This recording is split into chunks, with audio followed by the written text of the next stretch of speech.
Hello बच्चों, आज हम लोग देखते हैं 2022 हाई स्कूल साइंस। ठीक है, सेट नंबर है 2 और कोड आपके पास है BK। हम लोग केमिस्ट्री पार्ट का डिस्कस करेंगे। तो पहले ऑप्शनल क्वेश्चन को देख लिया जाए। तो ऑप्शनल क्वेश्चन आप देखिए यहाँ से स्टार्ट हो रहा है। ये देखिए आप सबसेक्शन B से केमिस्ट्री का यहाँ से स्टार्ट हो रहा।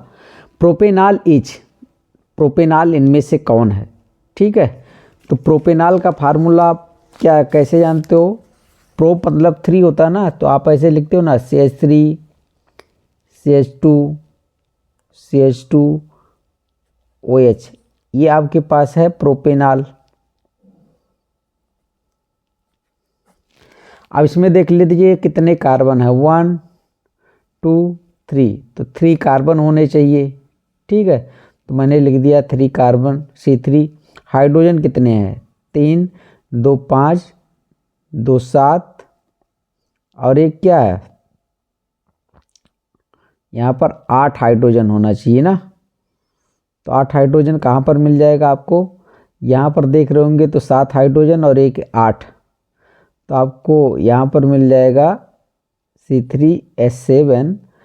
ये देखिए आप यहाँ ना 4 और ये 3 7, और आपके पास एक OH वाला ले लेंगे तो 8। मेरे कहने का मतलब है आपके पास ये प्रोपेनाल है। ठीक है, नेक्स्ट आप देख रहे होंगे नॉन मेटल इज। ठीक है, नॉन मेटल कौन है? तो देखिए सोडियम पोटेशियम एल्युमिनियम ये सब मेटल होते हैं। नॉन मेटल आपके पास यहाँ पर फ्लोरीन हो जाएगा। ठीक है, तो आप लिखेंगे फ्लोरीन इज ये नॉन मेटल। नेक्स्ट आपके पास है डैश डैश, यहाँ पर form hydrogen gas with cold water. इसमें से कौन हाइड्रोजन गैस बनाएगा कोल्ड वाटर के साथ? तो जानते हो कि सोडियम बहुत तेज़ी से रिएक्शन करता है पानी से। ठीक है, तो sodium form hydrogen gas with cold water. आप सोडियम का रिएक्शन लिख सकते हैं। सोडियम जब पानी से रिएक्शन करता है, ठीक है, तो क्या बनाता है? सोडियम हाइड्रोक्साइड बनाता है और हाइड्रोजन गैस रिलीज करता है। ठीक है, इसको बैलेंस कर लेंगे आप, इसको 2 कर लेंगे और यहाँ पर ये 2 कर लेंगे, इसको भी 2 कर लेंगे। ठीक है, तो ये आपके पास हो जाएगा, तो सोडियम हो जाएगा। नेक्स्ट आप देख रहे हैं metal which found in liquid state at room temperature. तो रूम टेम्परेचर में कौन सा मेटल होता है? मरकरी। मरकरी का सिंबल क्या होता है? Hg। ठीक है, ये होता है। एक ब्रोमीन लिक्विड भी होता है लेकिन वो नॉन मेटल है। ठीक है, तो मेटल की बात कर रहे हैं तो आप मरकरी लगाएंगे। उसके बाद है while cooking food the outer surface of pot becomes black. जब खाना बनाया जाता है तो जो बर्तन होता है ना, उसका जो बाहरी सरफेस होता है वो काला क्यों हो जाता है, ब्लैक क्यों हो जाता है? तो ब्लैक तब होता है जब फ्यूल्स अच्छी तरह से जले ना, बर्निंग ना हो फ्यूल का। तो यहाँ पर fuel is not burning completely, पूरी तरह से बर्न नहीं हुआ है। उसके बाद आप देखेंगे in alkaline solution colour of methyl orange will be. देखिए ये होता है ना, मेथिल ऑरेंज एक इंडिकेटर है। ठीक है, यदि सोल्यूशन एसिडिक होगा तो कलर कैसा देगा? रेड। लेकिन ये कह रहे हैं सोल्यूशन एल्कलाइन है, बेसिक। तो बेसिक में क्या करता है, या एल्कलाइन में, बेसिक या एल्कलाइन में जो मेथिल ऑरेंज है वो येलो कलर देता है। ठीक है, तो यहाँ पर ऑप्शन नंबर आप लगाइए B, येलो यहाँ पर लगाइए। ठीक है, तो ये था आपके पास ऑप्शनल। अब हम लोग इस पार्ट के डिस्क्रिप्टिव क्वेश्चन पर आते हैं। और डिस्क्रिप्टिव क्वेश्चन में आप देख रहे होंगे write the method of preparation and usages of plaster of Paris को बनाने का आपको रिएक्शन लिखना है, उसका यूज लिखना है। तो चलिए यहाँ पर देखते हैं प्लास्टर ऑफ पेरिस का क्या यूज है। आप देखिए यहाँ पर मैं लिखा हूँ प्लास्टर ऑफ पेरिस का फार्मूला CaSO4 × ½ H2O। इसका केमिकल नेम होता है कैल्शियम सल्फेट हेमीहाइड्रेट। जब जिप्सम को, देखिए यहाँ पर कैल्शियम सल्फेट × 2H2O को जिप्सम बोला जाता है। इसको 373 केल्विन पर हीट करते हैं तो प्लास्टर ऑफ पेरिस बनता है CaSO4 × ½ H2O। ठीक है, और 1½ वाटर मॉलिक्यूल बाहर चला जाएगा। अब इसका यूज देख लो, डॉक्टर का प्लास्टर बच्चों का या किसी का जब हड्डी वगैरह टूट जाता है ना, बोन्स वगैरह, तो उसका प्लास्टर में काम ये भी आता है। तो doctor use as plaster for supporting fracture bone, जो बोन फ्रैक्चर हो जाती है उसके सपोर्ट में, in the right position. Next बहुत इंपॉर्टेंट है, आप देखिए, plaster of Paris used for making toys, material for decoration and for making surface smooth. ठीक है, तो टॉयज, खिलौने, मूर्तियाँ, ये सब बनाने में प्लास्टर ऑफ पेरिस का यूज किया जाता है। ये हमारे पास हो गया, 2 नंबर का था, 2 नंबर के लिए इतना। बेस्ट है matter. Explain redox reaction by giving example. एक एग्जाम्पल आपको देना है और ये कह रहे हैं कि रेडॉक्स रिएक्शन लिखिए। ठीक है, तो रेडॉक्स रिएक्शन क्या होता है? ऐसा रिएक्शन जिसमें ऑक्सीडेशन और रिडक्शन दोनों होता है, उसे रेडॉक्स रिएक्शन बोलते हैं। तो देखिए मैं यहाँ पर लिखा हूँ, a reaction in which oxidation and reduction takes place simultaneously. Oxidation के साथ साथ रिडक्शन भी जब होता है तो ऐसे रिएक्शन को रेडॉक्स रिएक्शन बोलते हैं। जैसे आपके पास ये जिंक सॉलिड है, एक कॉपर प्लस प्लस एक्वस है। अब ये जिंक प्लस प्लस एक्वस में जा रहा हो, कॉपर सॉलिड में आ रहा है, तो यहाँ से जब देख रहे होंगे तो जिंक कहाँ पर जा रहा है? Zn+2 में जा रहा है, मतलब जिंक का ऑक्सीडेशन हो रहा है, और साथ ही साथ कॉपर प्लस प्लस किस में आ रहा है? कॉपर में, इसका रिडक्शन हो रहा है। तो ऑक्सीडेशन रिडक्शन साथ साथ हो रहा है। दूसरा एग्जाम्पल देख लो, जिंक ऑक्साइड है, कार्बन, एरो बना रहे हो जिंक और CO, तो आप देख रहे हो ना, जिंक ऑक्साइड से ऑक्सीजन निकल रहा है, तो ऑक्सीजन का निकलना क्या होता है? रिडक्शन, तो इसका रिडक्शन हो रहा है। और ये कार्बन में ऑक्सीजन जुड़ रहा है तो कार्बन का ऑक्सीडेशन हो रहा है। तो ऑक्सीडेशन रिडक्शन दोनों साथ साथ होना चाहिए।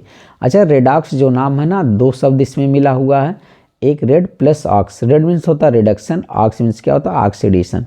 तो ऐसे रिएक्शन जिसमें ऑक्सीडेशन और रिडक्शन दोनों होता है उसे रेडॉक्स रिएक्शन बोलते हैं आप सब। ठीक है, ये हो जाएगा। नेक्स्ट आप सब यहाँ पर देख रहे होंगे क्वेश्चन नंबर 26 आ गया है। Explain versatile nature of carbon. Carbon का वर्साटाइल नेचर को एक्सप्लेन करना है, और ये कितने नंबर का है? ये 2 नंबर का है, लेकिन ये टॉपिक थोड़ा सा बड़ा हो जाएगा। चलिए आप यहाँ पर देखिए, वर्साटाइल नेचर ऑफ कार्बन। बहुत से कार्बन कंपाउंड क्यों बनाता है? ठीक है, कार्बन के लगभग 80-90 लाख कंपाउंड अब तक नोन है, तो क्यों है उसका रीजन देखिए। Versatile nature of carbon due to catenation property बहुत अच्छी इसकी होती है, आइसोमेरिज्म शो करता है, टेट्रा बैलेंसी इसके पास होती है, इसकी साइज स्मॉल होती है। ये रीजन थे वर्साटाइल नेचर के। अब कैटिनेशन प्रॉपर्टी क्या होती है इसको देख लीजिए। कैटिनेशन मैं लिखा हूँ, ability of element to form bond. Bond बनाने की जो एबिलिटी होती है एलिमेंट को, उसे कैटिनेशन बोलते हैं। और carbon has maximum catenation property due to small size and high electronegativity. Carbon की बहुत अच्छी कैटिनेशन प्रॉपर्टी होती है, मैक्सिमम होती है, जो दूसरे के साथ बॉन्ड बनाता है, खुद के साथ भी बॉन्ड बनाता है, इसलिए इसके कंपाउंड की संख्या ज़्यादा हो जाती है। अब देखिए, it form single, double and triple bond. ये सिंगल भी बना सकता है, डबल भी बना सकता है, ट्रिपल भी बना सकता है। अपने साथ तो बनाता है, दूसरे के साथ भी बना सकता है, इसलिए नंबर ऑफ कंपाउंड इसका अधिक हो जाता है। देखिए, कार्बन कार्बन के बीच दिखाऊँ, यहाँ carbon carbon double bond, oxygen के साथ भी डबल बॉन्ड, कार्बन के साथ ट्रिपल बॉन्ड, नाइट्रोजन के साथ भी ट्रिपल बॉन्ड। तो ये है एक पॉइंट है। जब आप आगे जाएंगे, it form p pi bond. P pi मतलब क्या होता है? पी ऑर्बिटल समझते हो ना, और पाई बॉन्ड समझते हो आप। जब यहाँ पर डबल बॉन्ड है, एक सिंगल है, तो कहोगे कि एक पाई है, एक सिग्मा है। ठीक है, तो जब इसका पी ऑर्बिटल और इसका पी ऑर्बिटल आपस में ओवरलैप करके पाई बॉन्ड बनाता है, तो उसे पी पाई बॉन्ड कहते हैं। ठीक है, ये हो जाएगा। और ये जो कार्बन है ना, carbon form straight chain branch ring structure containing compound due to catenation property. Catenation की वजह से क्या स्ट्रेट चेन, देखो कितने हैं कार्बन, 1 2 3 4 5 ही कार्बन की एक सीधी चेन मिलेगी, 5 कार्बन की एक ब्रांच मिलेगी, और 5 कार्बन की एक रिंग मिलेगी। तो आप देख रहे हैं ना कि इतने तरह से जुड़ सकता है। नेक्स्ट आपके पास है आइसोमेरिज्म, जो बहुत से बच्चे जानते हैं। Same molecular formula but different structure. तो चलिए यहाँ पर देखिए मालिकुलर फार्मूला क्या, C5H12। मालिकुलर फार्मूला एक ही है, लेकिन देखिए किस तरह के कितने स्ट्रक्चर हो सकते हैं। यहाँ पर देखो CH3 CH2 CH2 CH2 CH3, आप काउंट करेंगे तो 1 2 3 4 5, 5 कार्बन हो जाएंगे और 12 हाइड्रोजन। इसका नाम हो जाएगा नॉर्मल पेंटेन, एन पेंटेन, या सिर्फ पेंटेन बोल सकते हैं, पेंटेन। इसका देखिए 1 2 3 4, और ये ब्रांच है, तो ये ब्रांच में आप काउंट करेंगे, ठीक है। कार्बन तो 5 ही है, उतने ही है, लेकिन इसका नाम क्या हो जाएगा। अब कार्बन नंबर 2 पर लगा है क्या, मेथिल, तो 2 मेथिल पेंटेन हो जाएगा, ठीक है, 2 मेथिल पेंटेन हो जाएगा। अभी आप देखोगे यहाँ पर इसका नंबरिंग कर लो, ऐसे चाहे कर लो 1 2 3, तो ये 2 ब्रांच हो जाएगा, ठीक है, ये साइड चेन हो जाएगा। तो इसका नाम हो जाएगा 2,2 डाई मेथिल प्रोपेन, ठीक है, या इसी को नियोपेंटेन भी बोलते हैं। इसका कॉमन नेम है नियोपेंटेन। तो चाहे आप 2,2 डाईमेथिल प्रोपेन बोलो या फिर नियोपेंटेन बोलो, ठीक है, ये आईपीएसी नेम है, कॉमन नेम है। ऐसे इसका आइसोपेंटेन नाम है, चाहे आइसोपेंटेन बोलो या 2 मेथिल यहाँ पर पेंटेन बोला जाए, ठीक, 2 मेथिल ब्यूटेन, सॉरी, ये 4 कार्बन जैसे हम लोगों ने लिया, तो इसको 2 मेथिल ब्यूटेन आप करेंगे, ठीक है, 2 मेथिल ब्यूटेन, 4 कार्बन लिया, इसको साइड चेन मान लिया, ये एन पेंटेन था, ठीक। ये क्या था, 2,2 डाईमेथिल प्रोपेन, ये 3 कार्बन की चेन लिया गया है। चलिए tetra valency of carbon, carbon की वैलेंसी कितनी होती है, 4। किसने बताया था, लीबेल एंड वान हाफ ने बताया था। तो देखिए ग्राउंड स्टेट में कार्बन का एटॉमिक नंबर 6 होता है, 1s2 2s2 2p2, ठीक है, ग्राउंड स्टेट की बात है।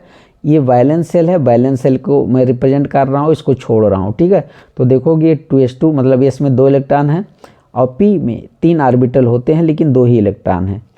तो ये तो बाई वैलेंट होना चाहिए ग्राउंड स्टेट के हिसाब से, लेकिन एक्साइटेड स्टेट में थोड़ी सी एनर्जी पाने के बाद ये इलेक्ट्रॉन यहाँ जम कर जाता है, तो ऐसा कुछ बन जाता है। देखो यहाँ आ जाएगा, तो अब ये टेट्रा वैलेंट, 4 वैलेंसी शो करता है, ठीक है। और ज्योमेट्री क्या होती है, tetrahedral, bond angle 109 degree 28 minute, तो ये हो जाएगा। नेक्स्ट आपके पास देख रहे होंगे आप, करें differentiate between calcination and roasting. Calcination और रोस्टिंग के बीच में आपको डिफरेंस बताना है। तो कैल्सिनेशन और रोस्टिंग के बीच में जो डिफरेंस बताना है वो देख लीजिए आप। एक तरफ मैं कैल्सिनेशन लिखा हूँ, एक तरफ रोस्टिंग, ठीक है। तो रोस्टिंग जो होती है वो प्रेजेंस ऑफ एयर होती है, और कैल्सिनेशन जो प्रोसेस है वो लिमिटेड सप्लाई ऑफ एयर या फिर अब्सेंस ऑफ एयर भी कहीं कहीं लिखा होता है, ठीक है। तो आपका ये हो जाएगा। तो ये जो कैल्सिनेशन प्रोसेस है ये किसकी प्रेजेंस में होता है, चलिए देखते हैं।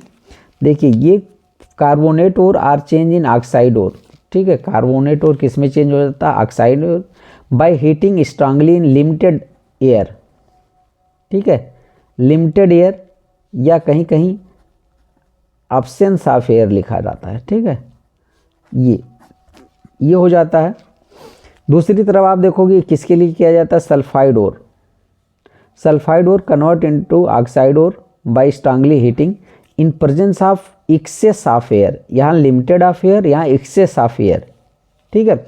ये किसके लिए किया जाता है, कार्बोनेट और के लिए। ये किसके लिए किया जाता है, मोस्टली सल्फाइड और के लिए। तो मैं एक एग्जाम्पल लिया हूँ यहाँ पर देखेंगे, तो एग्जाम्पल आप देखेंगे जब, तो जिंक कार्बोनेट को कैलामाइन बोला जाता है, ठीक है। ये ZnCO3 को आप बोलते हो जिंक कार्बोनेट केमिकल नेम, लेकिन इसका कैलामाइन भी नाम है। तो देखिए कार्बोनेट है ना, और यहाँ पर जिंक सल्फाइड, इसका जिंक ब्लेंड नाम होता है। इसमें जिंक सल्फाइड मतलब सल्फाइड का हम लोग क्या करेंगे, रोस्टिंग, और कार्बोनेट का क्या करते हैं, कैल्सिनेशन। तो कैल्सिनेशन क्या प्रोसेस है, इसको हीट किया जाता है, और क्या करता है ये, कार्बोनेट को किस में चेंज कर देगा, ऑक्साइड में। तो इसका नाम क्या है, जिंक ऑक्साइड, और CO2 यहाँ बाहर चला जाएगा। अब ये जिंक ऑक्साइड का रिडक्शन करेंगे, देखो reduction of ZnO by carbon, तो आपके पास क्या आ जाएगा, जिंक अलग हो जाएगा। तो ये आपके पास मेटल अलग हो जाएगा, इसका नाम होता है जिंक ऑक्साइड। तो तो ये लिख दीजिएगा, बेस्ट रहेगा। नेक्स्ट आप इसमें देख लीजिए एग्जाम्पल, जिंक ब्लेंड वाला, जिंक सल्फाइड है ना, ये O2 की प्रेजेंस में हीट करते हैं तो ZnO बन रहा है और SO2 जा रहा है। देखिए यहाँ भी ZnO बन रहा है, यहाँ भी ZnO बन रहा है, बशर्ते क्या है, ये सल्फाइड के लिए किया जा रहा है और एक्सेस अमाउंट ऑफ एयर, ये लिमिटेड या एब्सेंस ऑफ एयर में किया जाता है, ये है। तो ऑक्साइड दूसरा स्टेप पे आप क्या हो जाएगा, ये रिडक्शन करेगा, तो कोई यहाँ पे लिख सकते हो reduction of ZnO by carbon. तो देखिए ये रिएक्शन सेम लग रहा होगा ना आपको, ये दोनों रिएक्शन, तो ZnO प्लस C ये बन जाएगा आपके पास जिंक, अलग हो जाएगा। ठीक है, तो ये हो गया। नेक्स्ट अब आप देख रहे होंगे, right short notes on the following, oxidation reaction in organic compound, homologous series, cleaning action of soap and detergent. ठीक है, तो अब हमें देखना है ऑक्सीडेशन ऑफ ऑर्गेनिक कंपाउंड। ठीक है, तो ऑर्गेनिक कंपाउंड में कह रहे हैं ऑक्सीडेशन देखना है। तो ऑक्सीडेशन क्या होता है, आप कहते हो ना कि गेन ऑफ ऑक्सीजन। ठीक है, तो गेन ऑफ ऑक्सीजन और मोर इलेक्ट्रोनेगेटिव एटम या लॉस ऑफ हाइड्रोजन, या आप ये भी बोल सकते हैं in oxidation of an organic compound का जब ऑक्सीडेशन होता है ना, increase number of carbon hetero atom. जैसे आपके पास कोई कार्बन ऑक्सीजन आ जाए, कार्बन क्लोरीन आ जाए, कार्बन नाइट्रोजन आ जाए, तो ये हेटेरो एटम है। ठीक है, और decrease number of carbon hydrogen bond, यदि कार्बन हाइड्रोजन बॉन्ड डिक्रीज कर रहा है तब भी ऑक्सीडेशन हो रहा है। तो आप चलिए देखिए यहाँ पर एक क्या है, एथिल अल्कोहल है या इथेनॉल है। ठीक है, अब ये किस में जा रहा है, CH3CHO में, तो देखोगे कि हाइड्रोजन कम हो रहा है कि नहीं, कार्बन हाइड्रोजन बॉन्ड कम हो रहा है तो भी ऑक्सीडेशन है, मतलब एस्टल्डिहाइड में। ये केमेनोफोर ऑक्सीडाइजिंग एजेंट है, लिख दिया हूँ। अब देखिए एस्टल्डिहाइड जो बना ना, एसिटल्डिहाइड इसका नाम है, इसका ऑक्सीडेशन से एस्टिक एसिड बन जाता है। और यदि आप एथेनॉल का स्ट्रांगली ऑक्सीडाइजिंग एजेंट के साथ रिएक्शन कराएंगे, एल्कलाइन केमेनोफोर स्ट्रांग ऑक्सीडाइजिंग एजेंट है, तो एल्कोहल को सीधे एसिड में चेंज कर देगा। ठीक है, तो ये हो जाएगा। और या फिर एसिडिफाइड K2Cr2O7 के साथ हीट करेंगे, फिर भी ये बना देगा। तो ये था ऑक्सीडेशन रिएक्शन। अब हम लोग इसका पार्ट देखते हैं, होमोलॉगस सीरीज। होमोलॉगस सीरीज क्या होता है, होमोलॉगस सीरीज में CH2 का डिफरेंस होता है और एग्जाम्पल के द्वारा इसे आप अच्छे से समझ सकते हैं। देखिए, या तो डिफिनेशन यहाँ पर देख लो, ये homologous series is a group of organic compound usually listed in order of increasing size में रखते हैं इसको, having same functional group and differing by CH2 group for adjacent member. Functional group तो सेम होगा, जैसे OH है तो OH ही रहेगा। ठीक है, लेकिन उसके एक से दूसरे मेंबर के बीच गैप कितने का होगा, CH2 का। आप यहाँ पर देख रहे होंगे, two adjacent member differ by CH2 group are 14 atomic mass unit. Carbon का 12 होता है, हाइड्रोजन का 1 13 और 2 हाइड्रोजन है तो 14, तो 14 एटॉमिक मास यूनिट का अंतर होता है। ये कह रहे हैं कि एल्केन मान लो, एल्केन में कितने का अंतर होगा, CH2, एक है मेथेन, ये है एथेन। मेथेन और एथेन के बीच में कितने का है, CH2 का, सब एल्केन ही तो हैं। फिर यहाँ भी CH2 का, तो प्रोपेन ब्यूटेन ऐसे बन जाएगा। एल्कोहल में आप देखो CH3OH है, इसमें इसको मिला दो, CH2 को जोड़ दो तो CH3CH2OH हो जाएगा। फंक्शनल ग्रुप सेम है ना, फिर CH2 को जोड़ दो तो क्या हो जाएगा, CH3CH2CH2OH ऐसा आपको मिल जाएगा। तो ये है। ऐसे एल्डिहाइड आप ले लीजिए, ये CHO है, CH2 जोड़ोगे जैसे तो ये यहाँ पर ये क्या हो जाएगा, CH3CHO, और CH2 जोड़ोगे तो CH3CH2CHO हो जाएगा। ये होमोलॉगस सीरीज है। ठीक है, ये हो जाएगा। नेक्स्ट आपके पास है cleaning action of soap and detergent. तो सोप और डिटर्जेंट का क्लीनिंग एक्शन सेम ही होता है। ठीक है, एक जैसा होता है, इसमें कोई घबराने की बात नहीं है। ठीक, लेकिन इसके पहले आप ये जान लो कि सोप क्या होता है और डिटर्जेंट क्या होता है, उसका क्लीनिंग एक्शन आप करोगे। तो सोप को ये लिखने की ज़रूरत नहीं है। आप देखिए, सोप और सोडियम और potassium salt of long chain fatty acid, ये होता है। सोडियम स्टीरेट एक सोप का एग्जाम्पल है, C17H35COONA, अच्छा मैं इसको ऐसे लिखा हूँ, देखिए COON इतने पार्ट को ऐसे लिखा हूँ, ये माइनस इस पर प्लस चार्ज आ जाएगा। तो सॉप में दो पार्ट होता है, एक तो हाइड्रोफोबिक पार्ट जो वाटर हेटिंग है, वाटर से दूर भागता है, दूसरा हाइड्रोफिलिक पार्ट जो वाटर लविंग होता है। ठीक है, ये हो गया सॉप। सॉप में दो पार्ट है, hydrophobic part, hydrophilic part. Shop क्या होता है, ये हो गया। अब डिटर्जेंट देख लीजिए और उसके बाद हम लोग इसके एक्शन पर बात करते हैं। ठीक है, डिटर्जेंट क्या होता है, यहाँ पर देखिए इस पॉइंट को, detergent are salt of long chain benzene sulphonic acid और एल्किल हाइड्रोजन सल्फेट। ये होता है long chain of alkyl hydrogen sulphate या फिर बेंजीन सल्फोनिक एसिड। मैं एग्जांपल लिया हूँ सोडियम लॉरिल सल्फेट, ये एल्किल हाइड्रोजन सल्फेट है, सोडियम लॉरिल सल्फेट। फार्मूला आपके पास देखेंगे CH3CH2 का होल 10 CH2SO4 -Na+। ठीक है, अच्छा सॉप की तरह इसमें भी दो पार्ट, हाइड्रोफोबिक पार्ट और हाइड्रोफिलिक पार्ट। हाइड्रोफोबिक पार्ट क्या होता है, वाटर हेटिंग होता है लेकिन आयल या ग्रीस में जाकर के सॉल्युबल हो जाएगा। हाइड्रोफिलिक पार्ट क्या होता है, वाटर लविंग होता है, वाटर के साथ जाकर के सॉल्युबल हो जाएगा। और मैं यहाँ पर लिखा हूँ, देखिए लिखा हूँ क्लीनिंग एक्शन ऑफ डिटर्जेंट का कैसा होता है, लाइक सॉप, सॉप की तरह ही इसका क्लीनिंग एक्शन होता है। तो आप हेडिंग डाल सकते हो, cleaning action of soap and detergent are same. ठीक है, और क्लीनिंग एक्शन जो सॉप का पढ़े हैं वही डिटर्जेंट का होगा। तो आप देखेंगे यहाँ पर क्लीनिंग एक्शन ऑफ सॉप यहाँ पर लिखा होगा, मिसेल बनता है, तो यहाँ पर लिख सकते हो soap are detergent dissolve in water and lower the surface tension of water, this help to wet the cloth better. ठीक है, hydrophobic part dissolve in dirt, oil, grease, सब में क्या करेगा, हाइड्रोफोबिक पार्ट दोनों में होता है, and the hydrophilic part dissolve in water, दोनों में सेम होता है। Moment of water during scrubbing, जब आप रगड़ते हैं कपड़ा को धुलते समय, help to loosen the dirt, वो मैल को या फिर डर्ट को ढीला कर देगा, लूज कर देगा, डर्ट ऑब्लिक ग्रीस या oil, and left the grease off to surface, और ग्रीस क्या करेगा, सरफेस को छोड़ करके चला जाएगा। ठीक है, ट्रैप्ड इन मिसल की जाल में फंस जाता है। Repulsion of negative charge break the grease into small droplet, repulsion जो होता है नेगेटिव चार्ज का, उससे ग्रीस या ऑयल क्या होता है, ब्रेक हो जाता है। अब मिसल कैसे बनता है जानते हो, अभी मैंने दिखाया था कि सॉप को कैसे रिप्रेजेंट करेंगे। तो देखिए वाटर लविंग पार्ट है, मान लो यहाँ सब वाटर वाटर है, ठीक है, और ये ग्रीस या ऑयल तेल लगा हुआ। अब हाइड्रोफोबिक पार्ट इसको घेरेगा, हाइड्रोफोबिक पार्ट क्या होता है, ऑयल लविंग, ग्रीस लविंग, और हाइड्रोफिलिक क्या, वाटर लविंग, ये वाटर की तरफ है। अब यहाँ पर मैल आपके पास मतलब ऑयल या फिर ग्रीस लगा हुआ है, और ये वाटर को जो ऐसा कोई स्ट्रक्चर बन जाता है, घेर लेता है, तो उसे मिसल बोलते हैं। और जब पानी की तेज़ धारा आप निकालते हो, खंगालते हो कपड़ा ना, तो ये वाला पार्ट वाटर के साथ बहते हुए चला जाता है, तो साथ में ये भी खिंच जाता है और कपड़ा साफ़ हो जाता है। ठीक है, तो ये हो गया। नेक्स्ट आपके पास चाहे ये तीनों करो, देखो ये 27 नंबर ये ऑप्शनल होता है आपके पास, ऐसा कि आप चाहे A, B, C तीनों को अटेम्प्ट करो, सब 2-2 नंबर के हैं, या फिर आप ये कर लीजिए जो आपके पास ये नंबर आपके पास 6 नंबर का हो जाएगा। तो इसको चलो देखते हैं हम क्या ही कह रहा है। ठीक है, तो अब हमारे पास आ जा रहा है, ये क्वेश्चन है एथेनॉल। ठीक है, एथेनॉल से रिलेटेड है, और एथेनॉल का कोई 4 केमिकल रिएक्शन आपको लिखना है।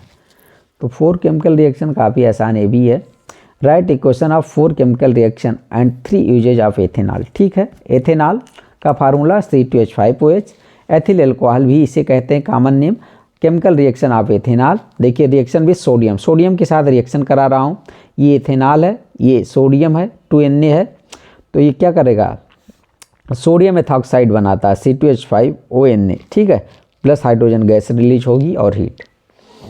दूसरा केमिकल रिएक्शन कंसनट्रेट H2SO4 के साथ डिहाइड्रेशन टेक्स प्लेस, डिहाइड्रेशन मतलब पानी निकलेगा। तो जब इसके साथ हीट करते हैं ना तो वाटर मॉलिक्यूल निकलता है, देखो एक OH और एक H और कम कर दो तो वाटर चला जाएगा बाहर, बचेगा क्या, C2H4, C2H4 और यहाँ से एक H और ये OH बाहर कर दो तो एथीन बन जाएगा। Reaction with acetic acid, ester बनता है, एस्टर। ठीक है, आपके पास इथेनॉल है, एसिटिक एसिड है, कंसनट्रेटेड H2SO4 के साथ रिएक्शन कराते हैं। तो ये देखिए यहाँ से आप निकाल लो क्या, OH यहाँ से हटा दो, यहाँ से H, ये वाटर हो जाएगा। तो वाटर को बाहर कर दीजिए, बचेगा क्या, ये देखो मैं ऐसे लिख रहा हूँ, इसको बाहर क्या OH, CH3 double bond O, इसको पहले लिख लिया है CH3 डबल बॉन्ड O। ठीक है, और ये O C2H5 ethyl acetate, ester है, C+O ग्रुप है। ठीक है, नेक्स्ट आपके पास है रिएक्शन विथ HBr के साथ रिएक्शन कर दो। तो देखो इसका H, इसका OH, बाहर जाएगा वाटर और ब्रोमीन आ जाएगा यहाँ पर, तो एथिल ब्रोमाइड बन जाएगा। ठीक है, अच्छा यूज इसके देख लीजिए 3 यूज पूछे हैं। तो पहली बात तो ये main constituent of alcoholic beverage, जो शराब होता है उसमें तो मेन मुख्यतः रूप से यही होता है एथिल अल्कोहल। एंटीसेप्टिक के रूप में भी इसका यूज किया जाता है, use in hand sanitiser, sanitiser वगैरह कोरोना काल में आप देखे होंगे, एंड मेडिकल वाइप्स। मेडिसिनल में भी ये सॉल्वेंट के रूप में यूज किया जाता है, यूज इन ड्रग, दवाओं में इसका यूज किया जाता है। Fuel alternative to gasoline, petrol की जगह पर अब इसका यूज फ्यूल के रूप में किया जाने लगा है। और 20% इथेनॉल 80% पेट्रोल या गैसोलीन के साथ मिला करके जो दिया जाता है उसे पावर एल्कोहल बोलते हैं। तो thank you for watching video को लाइक कीजिए और चैनल को सब्सक्राइब कीजिए।